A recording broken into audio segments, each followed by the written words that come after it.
Okay, thank you. So I'll push the wrong button. Just slow. So I'll focus on a few general issues here, which are related to space-time structure and covariance. It's all in the canonical approach. So I don't mean manifestly covariant approaches, but covariance as symmetries, which should be realized even if it's canonically quantized. Now, one of the issues I'll talk about first, to just develop the notation and everything, is with hindsight, it's actually quite easy to avoid singularities once you start modifying equations, which is what loop quantum gravity does. It introduces discreteness, bounded functions, because it uses holonomies for compact groups. And if you just do this in mini superspace models, there are virtually no restrictions, so you can do whatever you like and get finiteness. The main question is whether that's consistent with covariance, because you're modifying equations which are classical reductions of covariant theories. And covariance is not just important as a set of symmetries, they are gauge transformations in gravity, so if they're broken, the theory is likely to be inconsistent. Or even if we think we can get around this, there are usually problems with low energy phenomena, because that's related to local Lorentz covariance. And has been pointed out several times, just one example here. If these symmetries are broken, then by Lorentz invariance, even in low energy experiments, symmetries normally tell us that they are somehow related to the high energy behavior. So we have to understand these issues in order to show it's all well defined. The second question, it's I think more closely related to some remarks that have already been made. There are proposals for singularity resolutions, and in some cases it looks obvious if you just solve equations, but it's not always so clear how that's actually a consistent evasion of singularity theorems. For instance, the bounds, which I'll discuss in a little bit more detail here, in models of loop quantum cosmology, can be formulated as a modified gravitational part of the Friedmann equation, without modifications of the energy side. So there are no violations of energy conditions. Gravity is modified, but the energy, the singularity theorems don't assume much about the actual dynamics of gravity. So it's not so clear in these models why the result of these theorems is actually evaded. So I think I'll provide an answer to this question in the end of this talk, if I get there. So there are many open questions at different levels. Many superspaces often obscure more than they help in this context. And I've roughly structured this talk in three parts. So the first two lessons, which one can draw just using quantum mechanics. For some issues, one has to go to quantum field theory, and for others, even higher. And I just call this lessons from Dirac here. Which includes quantum mechanics and quantum field theory, but also additional lessons specific to gravity. Okay, so I start at a rather simple level here. So that's just the classical reduction of the Einstein-Hilbert action to something isotropic. And what I want to emphasize here is that there's actually a parameter which is usually ignored. It's V0. So the reason why that comes in is we might have a compact model or an open spatial model. If it's open, the spatial integration here is infinite. It appears homogeneous, so we have to restrict it to a finite region. And if it's compact, the finite region is already given to us, but in both cases, there's really a parameter here which is arbitrary. It just depends on the choice of spatial coordinates. Well, that's usually ignored or set equal to 1, and then it doesn't appear. But in the context of covariance and other issues, it's useful because it's a simple version of covariance which remains even in homogeneous models, because it's related to spatial diffeomorphisms. And changing V0 is like a single one-parameter transformation, which we still have even at the mini superspace level, and there's some important lessons which one can draw. So what this V0, the momentum depends on V0, and then we have the usual Lagrange multiplier without a non-zero momentum. We got the constraint, which looks like this, again, all the V0 factors, and the Wheeler-DeWitt equation or some other equation, depending on how we quantize it. Just for the purpose of this argument here, I assume we have a model which can be parameterized like dust, so the matter Hamiltonian would be constant, just a linear momentum.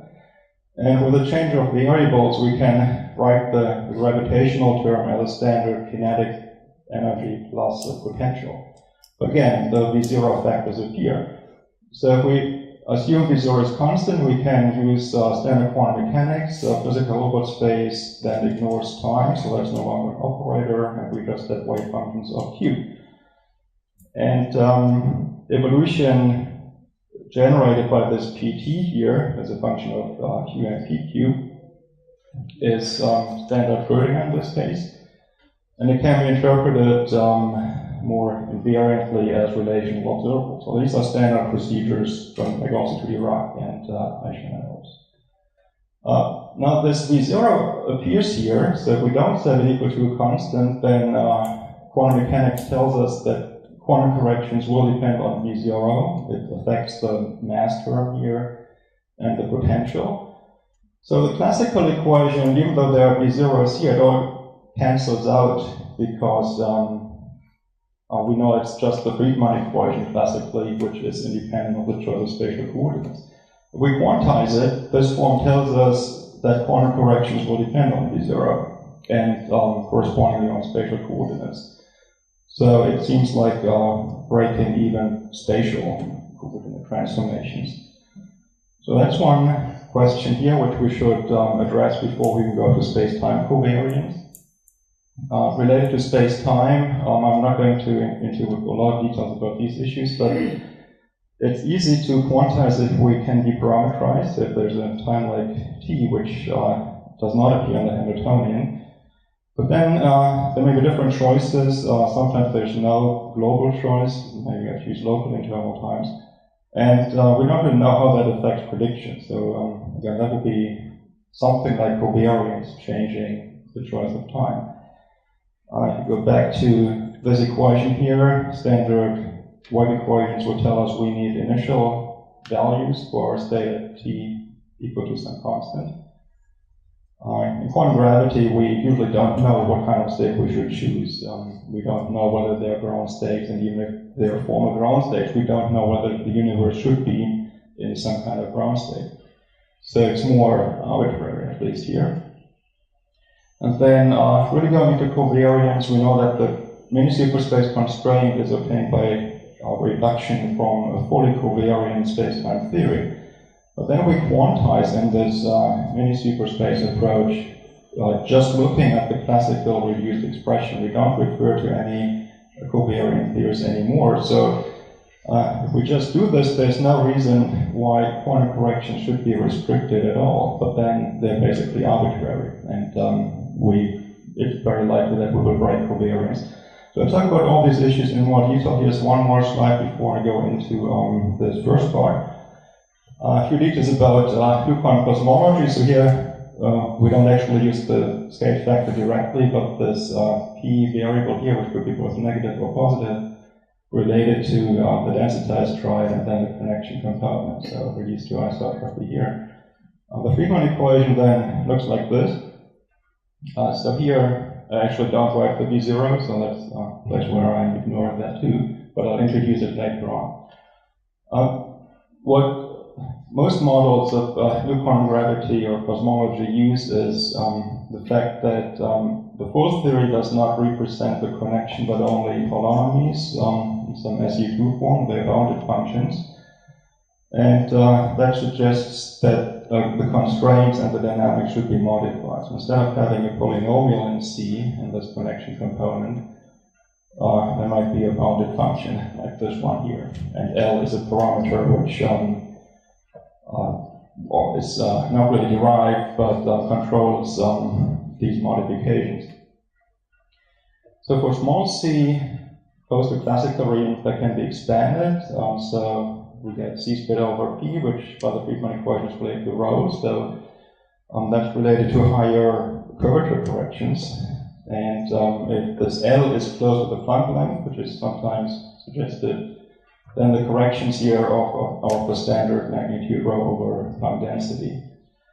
Now, if we just take this modification without looking at other quantum corrections that we usually have, then it's easy to see that there's a bounce, or even this a stronger version of bounded densities, because the Friedmann equation then looks like this.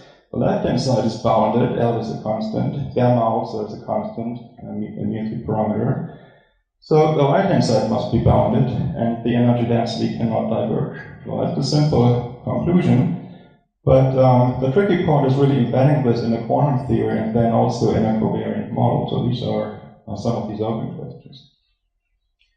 That, at first at least, can be discussed at the level of quantum mechanics. So we have to include high curvature corrections if we take the usual picture of effective quantum gravity. In terms of quantum mechanics, there should be dynamical effects as well, so not just these modifications, but also quantum fluctuations usually affect the dynamics high moments as well. And we have to know all these issues before we can figure out what the generic quantum behavior is. In new quantum cosmology, there's a useful model which is solvable, plays a role similar to the harmonic oscillator, doesn't have quantum back reaction. And that corresponds to a model still isotropic, flat space, no cosmological constant, and just a massless scalar. So in this case, one can use the scalar to deparameterize. Since there was pt earlier, we have a p phi.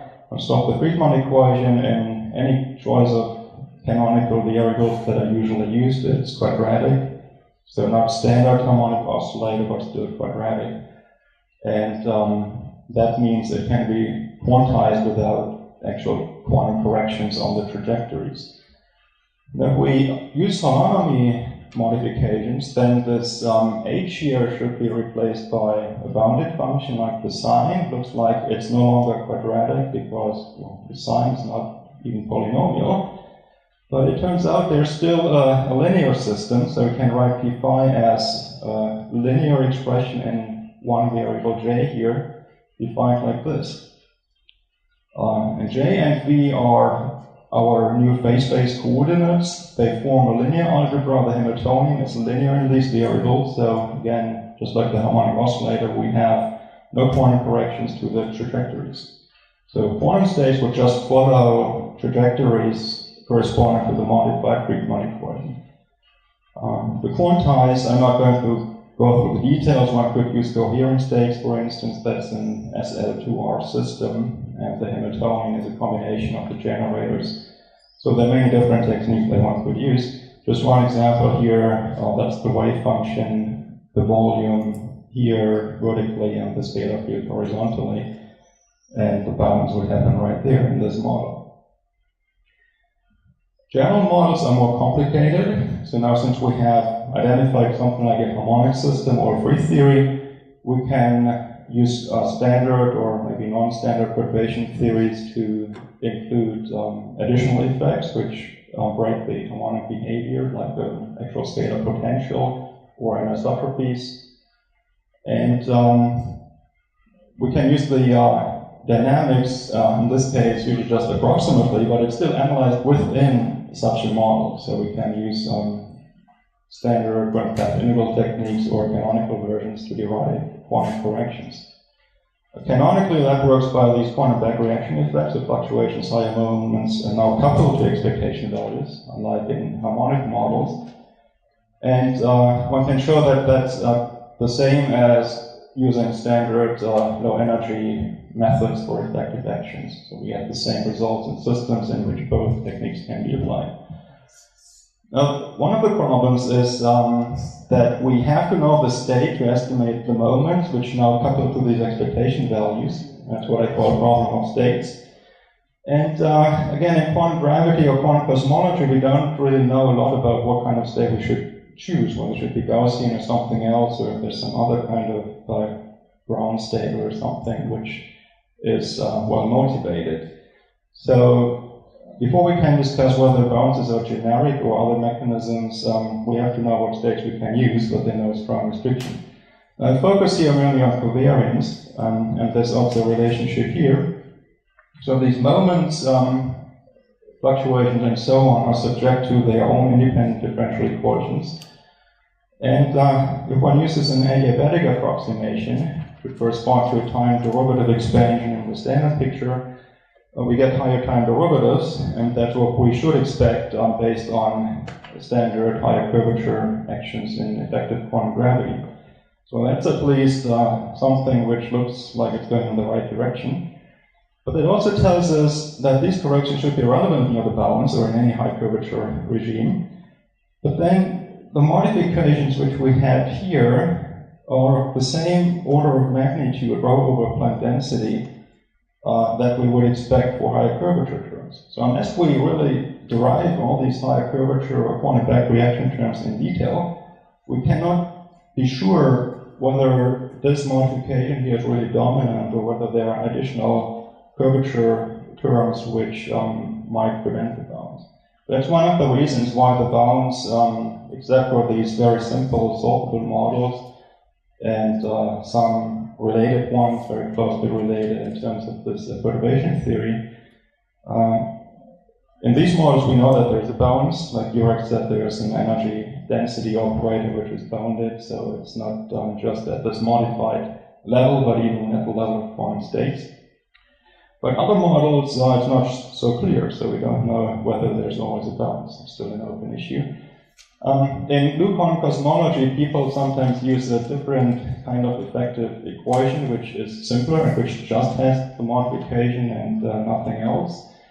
The derivation here is different. These equations are not derived within these non-solvable models, but one starts with exact solutions in the solvable model, which does not have quantum corrections. One can show that the expectation value of the volume operator follows this modified Friedmann equation. One can do numerical studies in, again, some related models, with curvature, spatial curvature, or cosmological constant. And if the states are sufficiently semi-classical, one still has the same modification.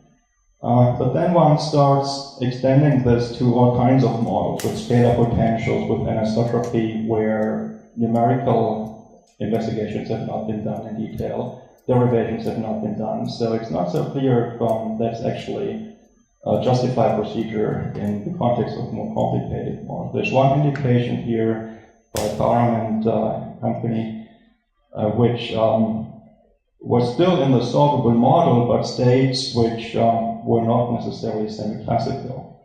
And here the bounds density depends on what kind of states one has. Even if it's Gaussian, it depends on whether we have, what kind of canonical pair we choose for the Gaussian representation, and the gravitational or the macro variables. So again, there's the problem of state here. If we don't know what kind of initial state we should use, then it's hard to make clear predictions. Again, in the solvable model, it's likely that we should choose a semi-classical state at large volume. In the solvable model, a semi-classical state at one time stays semi-classical, so we can be sure that even at the bounds in this model, states should not be very widely spread out. But again, if we go to general model, states do spread out, even if we start semi-classically at large volume. States can become much wider and even non-Gaussian in most cases when we get to high density. So even in many superspace models, the situation is not so clear.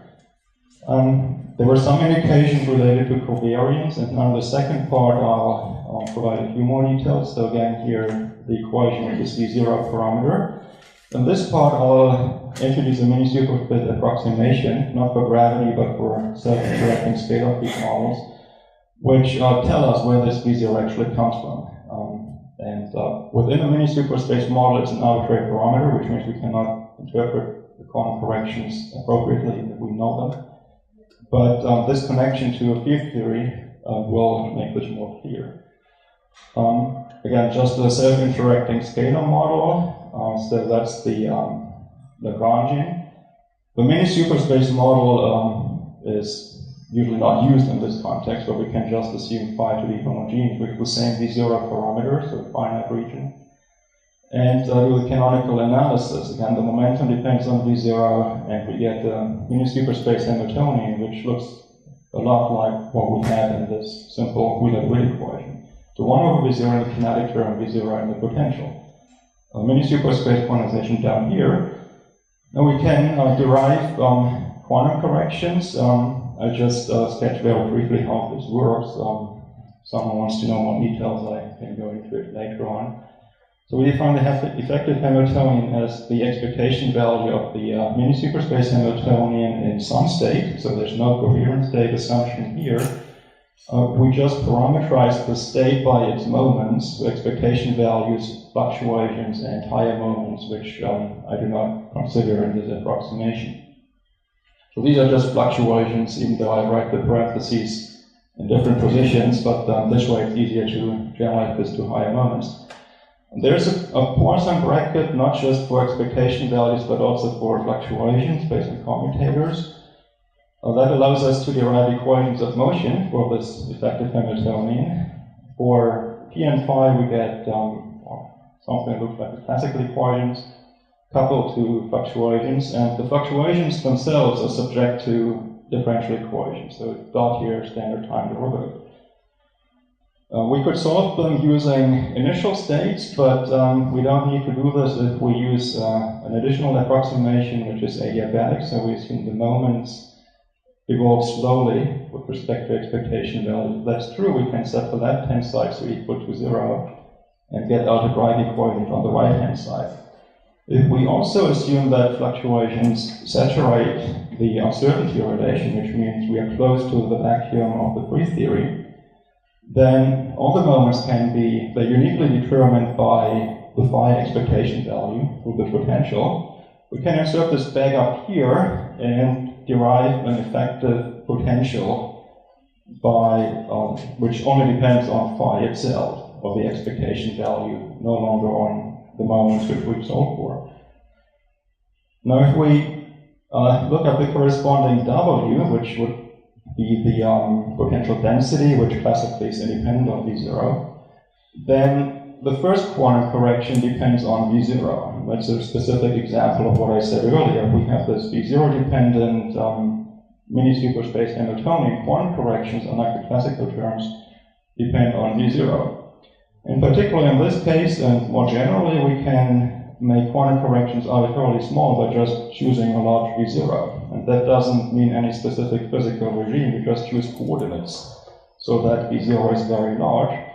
And we have almost exactly the classical evolution. Now that might be a good thing or a bad thing, we don't really know because we don't know what V0 really means in this context physically. But within this mini-superspace model, that's nothing that we can do, just a parameter that we can choose. We can now compare this with the effective quantum field theory, because in this model we know how to actually quantize the full system. There's an analog of the effective potential due to Coleman-Weinberg. So again, first order NH bar looks like this. Very different from these square root W prime corrections in the mini-superspace model. We can also derive an effective potential using the same kind of moment techniques, adiabatic expansions and uncertainty relations. The result is this, so an extension of the square root potential in the mini-superspace model. And these are the same thing. Turns out if we just do the K0 integration here, we get this result that can be done analytically. So we're talking about the same effective potential, just derived in different ways. This one here is more useful because it shows us a close correspondence to our mini-superspace result for the corrections. Here it's integrated over all k in the field theory, but if we just restrict the integration to a small ball around 0, so small wave numbers, large wavelength, infrared contributions, if the maximum wave number is related to 1 over third power of this V0 parameter, which is the size of our averaging region, then up to some different factors here, we get exactly the same form of the quantum correction. If one looks more closely at the actual modes, one can make this, even the quantitative comparison, more precise. So we've reproduced the mini-superspace correction in the field theory. So we know where this V0 comes from. It's the infrared scale that we choose in this the contribution that we keep of the mode integral here.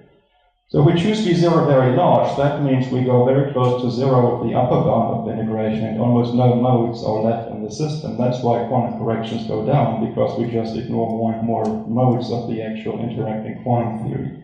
So that explains this 1 over V0 behavior. But it also says that making V0 very large is not really a good idea, because we are ignoring more and more modes, which means the mini-superspace approximation gets worse and worse as we make V0 larger. And quantum corrections, all kinds of quantum effects just completely disappear if V0 goes to infinity. We go back to the full space, because everything will have been averaged out. So that explains a little bit about this V0. One can make this also more precise in terms of an expansion instead of just a leading order contribution. The main lesson is in whatever we do here, going beyond just having an arbitrary parameter requires a lot of information about the full theory. In this case, we know the full theory is just QFT on Minkowski, but in gravity, it's not so easy. Now back to covariance. So this V0 is a simple part of covariance transformations related to spatial coordinate changes. Now if we go back to the mini-superspace model, at this level it was not clear how we should interpret V0 and the arbitrariness. Now we know that it comes from a fixed infrared scale in the corresponding field theory. But if we fix the scale, that's not going to be Lorentz or Poincare invariant. So corrections that we obtain in mini-superspace models like this, or more complicated expressions that we might have in quantum cosmology versions, cannot be part of a manifestly covariant theory because they need some information about the fixed infrared scale. So in this case, with the field theory, we know it does come from a covariant theory, but it's not easy at all to recognize the right combination of covariant terms just within a mini-superspace model. So now at this point we have to go to a fully inhomogeneous system and bring in a Dirac. I'll do this in the next few slides, but first a few ideas about the motivation. So normally when we talk about quantum gravity, we think about higher curvature corrections, which would be dynamical corrections in the important part of the Einstein-Hilbert action. But there's also a measure term here, which depends on the metric, which should be quantized. So if we think about quantum space-time, and Klaus mentioned Dirac and others, Peter Bergman already mentioned that there's no reason why we should expect to still have classical space-time in quantum gravity. So at the level of the action, there's no reason why we should expect that it can be written as a standard space-time integral with the usual measure here. In covariant approaches, it's very difficult to actually modify this thing or derive suitable modifications. Turns out in canonical quantum gravity that can be done because we do not start with the action, so we only assume spatial integrations, not time integrations. And even though it's canonical, there are still transformations which tell us how covariance is implemented. So it's not manifest, but we still have all the transformations available. That's usually called anomaly freedom because there are lots of constraints which have to behave in the right way. So that's the first motivation. So we'll present an explicit example of modified space-time structure. The second motivation, when that happens, we will have to keep in mind that quantum field theory on curved space-time, curved classical type space-time, will be different from quantum gravity where that term is modified. In quantum field theory, we just assume that we still have a standard space-time structure, and even in quantum gravity models in cosmology, sometimes it is really just quantum field theory on a modified space-time, perhaps, but still using the standard space-time structure.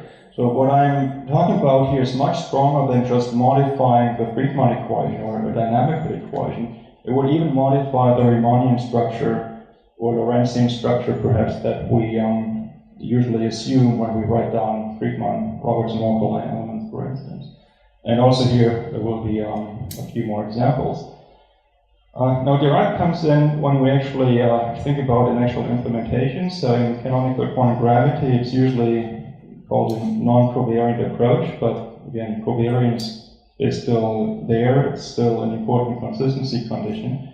It's just represented differently by Dirac's version of the hypersurface deformation generators. And in terms of general constraint systems, what we have to address is the anomaly problem. So we have to make sure that the classical generators are still represented in a closed form. I do this on the next slide. So here, a little bit about QFT versus quantum gravity. A simple example, let's assume the Hamiltonian is just quadratic in some field A, and we perturb the field around the homogeneous background. We also assume that for some reason, as a new quantum cosmology, we think we should modify the background dynamics by introducing this sine function here in the background Hamiltonian. And after that, there are different possible approaches. So there's, of course, the classical theory, which does not have modifications at all. In this perturbation scheme, we would just expand A squared in delta A. It's quadratic, so just second-order terms. And then there are these two different approaches, QFT on curved spacetime approaches and actual quantum gravity approaches. If we do QFT on modified spacetime, and in new quantum cosmology, the realization is in papers here, we would modify the background dynamics, so that's just the first term is just like the modified three-point equation. But if it's assumed that we can still use the standard QFT on some kind of space-time, even if the dynamic is modified, then in this approach one would not modify the behavior of the perturbation. So it would just be represented in these papers, for instance, in terms of the classical observables, which use a lot about the classical space-time structure. So that would be quantum field theory would be a quantization of these terms here on a modified background with this Hamiltonian. Now, in effective quantum gravity, so effective here in a very general sense, just this perspective that we may expect some kind of modifications like this, and then in an effective theory, one will first look at the most general extension to inhomogeneity, which is compatible with all the requirements about symmetries, for in this case covariance. So if we modify the background term, we should also expect modifications in the linear and the quadratic terms for the inhomogeneity. We do know that they should have the correct classical limits, so if the modification disappears, they should go to the values we have up here. But otherwise, they are arbitrary functions. And if you actually do this for gravity, there are many different independent parameters, so you get lots of functions. But then, in effective theories, we should keep in mind that there are symmetries. So we have to make sure that these terms are compatible with all the symmetries we still have to require. That means covariance. And then there should be a restriction. So even though that's a Hamiltonian canonical formulation, there should still be restrictions from covariance. And they should tell us, they may not fix FL and GL uniquely, but they should tell us what choices would still be allowed. Now this also has been developed in blue quantum cosmology, and it turns out that all the cases in which one could actually make sure that covariance is still realized and compute these two functions, they were different from the classical results, and they were of about the same magnitude as the background modification in strong curvature. There might be a cosine, for instance, for this GL here, so we go to 1 classically, but when the sine modification is very strong, the cosine would also be very different from 1. So all these prefactors here would be modified in a way that nothing is really dominant, so all modifications have to be taken on an equal footing, which means it's very different from this QFD approach, where one only modifies the background and leaves the perturbations unchanged. So predictions and in cosmology, for instance, or regarding singularities will also be different in these two approaches. Now, how do we impose covariance conditions? And that's the more tricky part here, and again, did mention Dirac on the slide, but that goes back to Dirac's analysis of the constraints. It was done first by Rosenfeld, but Dirac was the first to derive these in this case, Poisson brackets of constraints. So the diffeomorphism constraint and the Hamiltonian constraint. They are of this form, so Dirac derived this. The interpretation was supplied later by Altman, Kupach, and Teitelbaum, and it's this hypersurface deformation picture. So D are tangential deformations along a vector field, and H are normal deformations of hypersurfaces in space-time. The commutator here down here, H with H, is visualized in this way. So the commutator is a spatial deformation, which is a vector field tangential to the final slice. Now, so it turns out, and that was also shown by Dirac, that covariance, or a gauge invariant realization of these transformations, where D and H are constraints in some kind of phase space field theory model, are on-shell equivalent to covariance transformations. So if we can implement this, which can all be done at the canonical level, we'll have a covariant theory. The difficult part, of course, is that they are structure functions, so the spatial metric appears here on the right-hand side. Mathematically, that means it's not even a Lie algebra, it's a Lie algebra, which might become important at some stage, but I'll just mention this here, and I won't really define what that is. But for our purpose, they're structure functions, and that means it's difficult to represent these as operators, which is, of course, one of the problems of canonical quantum gravity.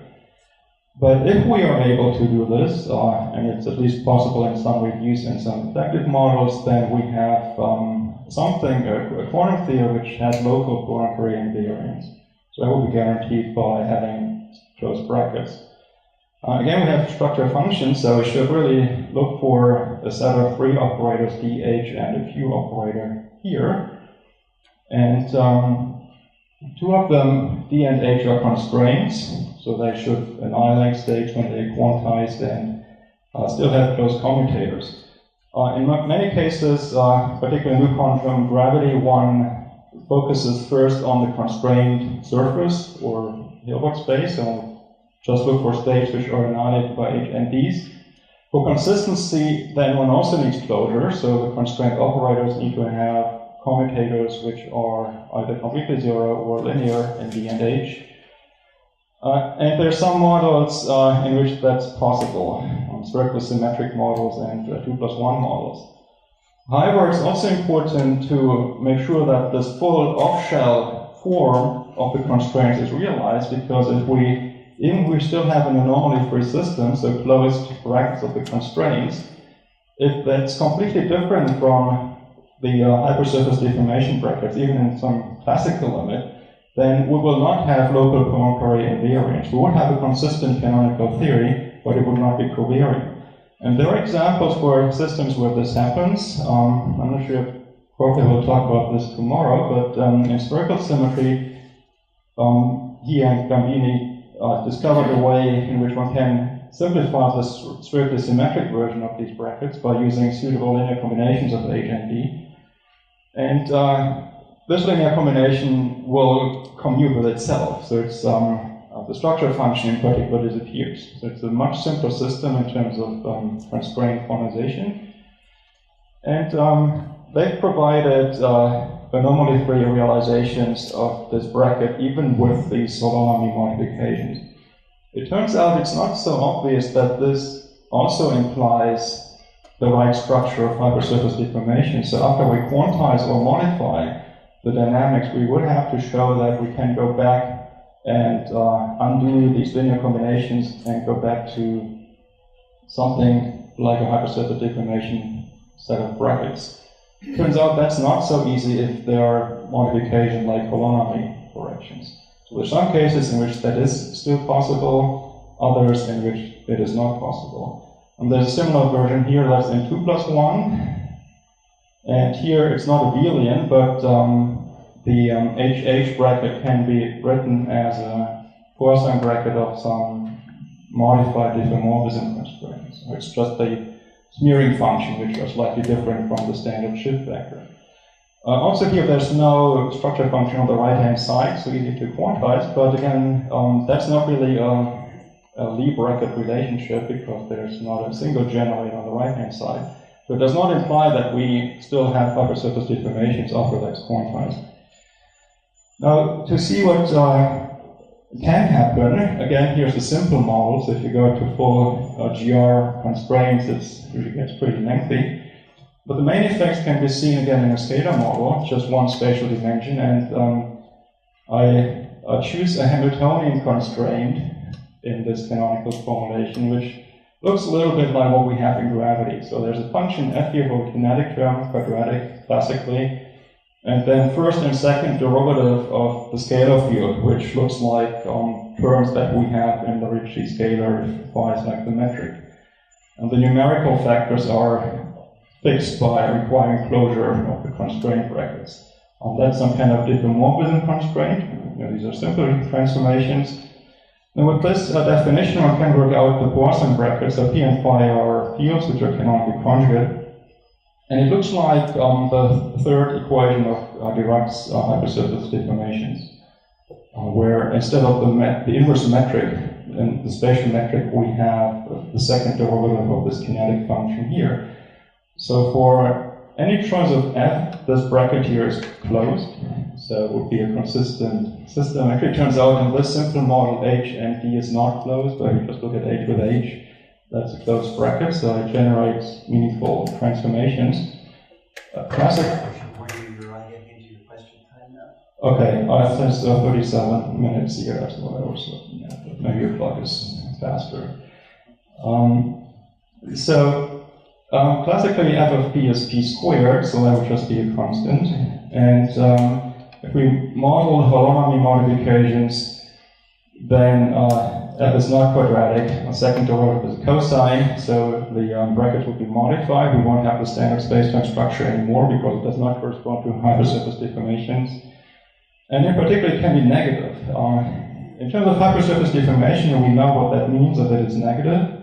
That corresponds to Euclidean four-dimensional space, and one can see this in terms of generators. So if we just have a time translation and a boost, then delta x is plus v times delta t. If we have a spatial translation and a rotation, standard rotation group, there's a negative. So that's where the difference in the signs come from. So if we have a modification like this, then when it's strong, we should expect this sign to change, and that corresponds to a signature change in the interpretation of gravity. I think I'll go through this more quickly now. So it's a consistent deformation. In gravity models, even the HD bracket is closed, no gauge transformations are broken. It's not standard space-time because it's not the standard hypersurface deformation algebra, which means we do not have a line element. It's a consistent canonical theory. You can compute observables, make predictions, but there's just no Riemannian space-time, so no line element. Sometimes there are field redefinitions which bring us back to standard space-time, but that's impossible if there's signature change. Okay, so again, quickly, in these consistent models with a similar modification as Newton cosmology, it's very much like the scalar model. So again, the function here is the second derivative of the modification function, would be a cosine if we use the sine modification. So it is a consistent theory. It is covariance in the sense that I'm using here, so no broken space-time gauge transformations, but it's a symmetry structure and a space-time structure which is not classical.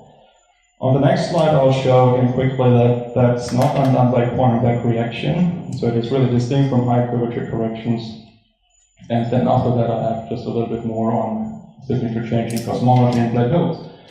Okay, I just mentioned again, it would be more technical. If we have structure functions, one can show, using basically just algebra, so it's a very general argument, that we don't have an expectation value of structure function, which would imply quantum corrections, but the structure functions are evaluated for expectation value. That's the reason why fluctuations would modify the constraints themselves and the dynamics, but not the algebra, under certain conditions. One of them is that there are no classical type modifications like holonomy, so they would modify the structure functions. And since there were many talks about defined quantum gravity, it also, the derivation here assumes that we have canonical generators. So if there's a fine representation and maybe a correction like this, a centrifugal term, then it's not guaranteed that there are no modifications in the space-time structure or structure functions, but I haven't checked this in detail. Related results, again quickly, there are many different models which provide very similar versions, 2+1, again, there are even operator versions, circle symmetry as well. I already mentioned the partially abelianized ones, and in models with local physical degree of freedom like Gaudi, we do not have any anomaly-free system so far. So the question is not only whether or not signature change happens, we don't even know whether that can be made anomaly-free. So that might be a problem for loop quantum gravity. Now I want to emphasize here that in loop quantum gravity, of course, we don't really know a lot about the full dynamics or the algebra, so it's quite remarkable that all these different approaches suggest they are modified space-time structures. Now, cosmologically, we have signature change. That first means that equations of motion don't have the standard second-order term of this beta function, which appears in the brackets, which can be positive or negative, appears here. So for some ranges, we have hyperbolic forms. Sometimes it's elliptic when we have the signature change. From this model here, that is suggests the bounce model at high density, betas are different from 1, will be negative, we have an elliptic regime. And we have to use, as a well-posed initial value problem, we have to also include boundaries. There will be initial value in the Lorentzian phase combined with the boundary problem in the Euclidean phase, which has been provided in the 1930s by Tricomi in some simple models. So we know how to do this. But in any case, we need future data. So evolution, including inhomogeneity, is actually not deterministic. Even if there's a bounce, no singularities, no divergences, then well-posed problems are not deterministic, so they require future data. Also, poles are actually, there are no strict divergences, but poles are generic. That's an analog of sonic booms, which have similar type equations. Here would be a cosmic analog. I skip this. And then the last slide, black holes. Also here, models have suggested a non-singular core, which is high density, with inhomogeneity in strictly symmetric models. That would be Euclidean. So again, it would not be sufficient to have initial values at Pascal infinity, for instance. We have to use a more complicated Tricomi type problem in which there are boundary values around the Euclidean core. Now, what that means in terms of the space-time diagram, it actually makes things more problematic. So even though one might think there's a bounce in the core, no singularities, the fact that we require future data means it's indeterministic. So if we evolve future non-infinity back, there will be a boundary. So the event horizon is back in these models. And if we go to the future, at some point in an outside observer, even if the high curvature region is not crossed, we'll get into a space-time region where observation will be sensitive to these unknown boundary values. So there's a Cauchy horizon as well as an event horizon. And again, that makes the situation more problematic. So even if one could show for loop quantum gravity that maybe signature change does not happen, that's an example that one has to be very careful. So just showing that many superspace models avoid singularities, it's not enough. It can actually make things worse, as in this particular scenario. And that's my last slide, so I stop here and there's still some time for questions, I guess.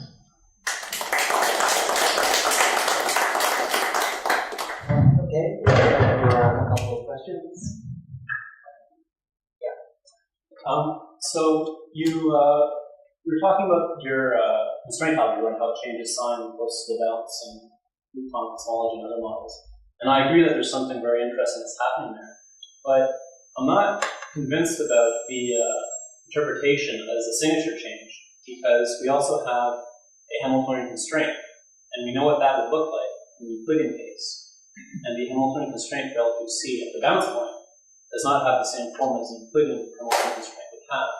So why do you think that the constraint algebra is more fundamental in this case than? No, I'm not saying it's more fundamental. Well, I would actually say that it's more fundamental, but that's not relevant for the argument. So the statement here is that you have Euclidean signature. We're not claiming that you have actually just classical type Euclidean gravity at high curvature, which would be very unreasonable because it's high curvature. So you should have strong corrections even if it's Euclidean gravity, and that's why there's no reason why the Hamiltonian constraints should agree. Also here, this beta is really negative just at one time slice. Well, it's not a time slice anymore, it's Euclidean, but one slice, one hypersurface. If you really want strict Euclidean space, you need at least one interval in which it is constant -1, and that does not happen here. So it's not Euclidean gravity, but it's Euclidean signature with quantum corrections. Okay, we have time for one more quick question. Just a short question. So why we should not be worried that when we have this vector equations with quite a bit of expansions, these f and g terms which you talked about, and you said like these are of the same order or even more than what was the background term. So shouldn't the perturbation theory just completely break down? No, because it's a perturbation expansion in delta A in homogeneity. So even if the f and g's are similar to this one, the delta A and delta A squared terms will be tiny compared with the one that we have here. Are we sure that delta and delta A squared will be tiny? Because you also claim that... No, that's the assumption. I'm assuming I do perturbative inhomogeneity. Of course, if it's not perturbative inhomogeneous, you have to use nonlinear systems, and that's possible in spherical symmetry, but not in not around Friedmann, Robertson, Walker at this point. Okay, let's thank you.